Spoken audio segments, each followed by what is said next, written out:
عمل میں جو غلطی ہوتی ہے اس کا ایک نہ ایک دن بندہ توبہ کر رہا ہے. وہ کیوں کہ اس کو برا سمجھتا ہے. عمل کی غلطی کو بندہ کیا سمجھتا ہے؟ برا سمجھتا ہے. اور جو بندہ کسی چیز کو برا سمجھے اس سے جان چھڑانے کی کوشش کرتا ہے. کیونکہ جس کو برا سمجھتا ہے کوشش کرتا ہے نہ جائے عادت سے بچے کوئی اور مجبور ہے لیکن وہ کوشش ضرور کرتا ہے. دعا ضرور یہ کرتا ہے کہ مجھے اللہ تعالیٰ اس برے فعل سے برے کام سے ہٹائے. وہ اس کو خوش نہیں. لیکن اگر فکر کی غلطی ہو جائے ڈائریکشن کی غلطی ہو جائے اس کو بندہ برا نہیں سمجھتا.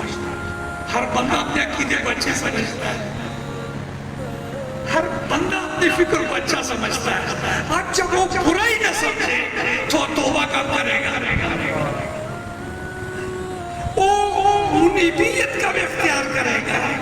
اس لیے بتانا مقصود یہ ہے کہ عملی غلطی کا توبہ نصیب ہو جاتا ہے لیکن فکری غلطی میں مبتلا شخص کو توبہ نصیب نہیں ہوتی. اللہ نے ہمارے ساتھ احسان یہ فرمایا کہ ہمیں فکری طور پر اور ڈائریکشن کے طور پر ہمیں درست راستے پر لگا دیا.